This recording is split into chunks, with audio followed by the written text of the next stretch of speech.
talk to me about what your life has been like in the past month since a grand jury declined to indict you. It's been pretty exciting. I'm still getting letters and emails and phone calls from around the country. People have been asking me how I've been feeling and telling me their stories, and I've been just overwhelmed with gratitude that they've shared their stories with me. So it's a sisterhood. Even though I grew up as an only child, I have hundreds and thousands of sisters across the world that have gone through the same thing that I've gone through. What do these letters say? Are they just showing you support and telling you what they went through? Yes, and how proud of me that they are, that they get to tell their story through me. So it's been quite overwhelming and quite an honor to share, these stories.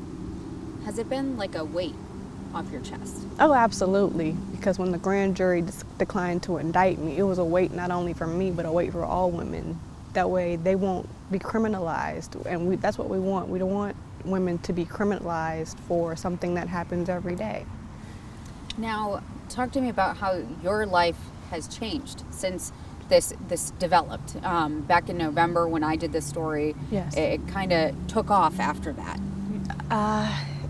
Well, when I spoke to you back in November, well, we didn't speak, but we met first back in November at the courthouse.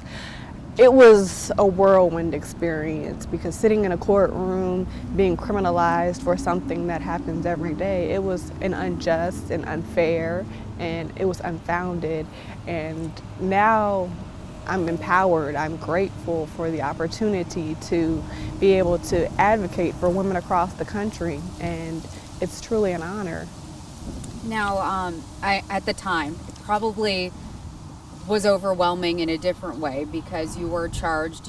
It was uncertain. You didn't know what was going to happen to you. Correct. But do you kind of consider this almost like not a blessing, but a silver lining or something like that, where you're now using what you went through to help other people? Absolutely, because I grew up in a Christian home, and I've always been taught that if He can bring you to it, He can bring you through it. And if He didn't bring me to this, He couldn't have brought me through it. And if He can bring other women to that point, it's my job and my hope that I can bring them through it. Now, talk about your arrest a little bit and the day that happened. I was at home. I was laying in bed. It was about 8:30, 8 o'clock in the morning. And the phone rings. I didn't have a phone in my room to answer the phone, so my mother answered it, and she comes out of her room and she's panicking, and I'm thinking something happened to a family member or a loved one, and all I hear her say is, "Can I bring her down to the station? Can I bring her down to the station?" And it kind of clicked. I'm like, okay, bring who down where, because the case had been, I went to court, and when she said that, she came into my room and she sat on the edge of my bed, and I sat up, and she got off the phone and she said to me, "There's a warrant out for your arrest."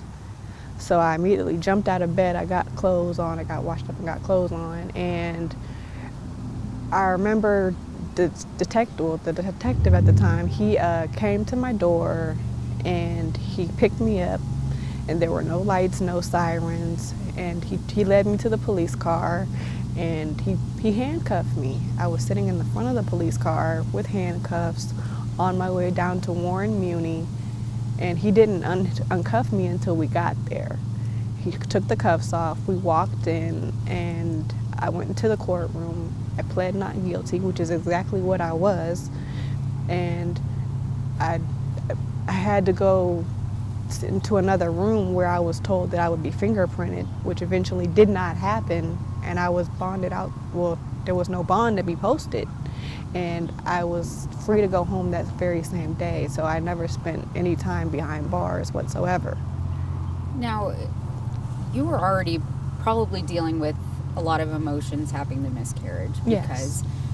I hear from women that it is one of the most traumatic experiences that you can go through. Absolutely. And then to have this thrown on top of you. Yes. Just tell us what you were sensing and feeling and all the emotions that were going through you at that point. I was angry. I was sad. I was confused. I was every negative emotion that you could possibly feel in the English language, because why me?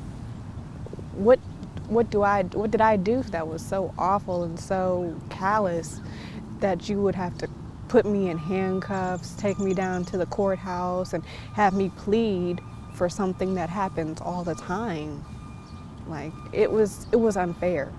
It was truly unfair. Now, the pregnancy that you miscarried. Yes. Were you excited for it? I was excited. I honestly wanted to give my mother a grandchild because I'm an only child, so it would give us something both to look forward to. And talk to me about the day that you miscarried. Were you scared and sad and?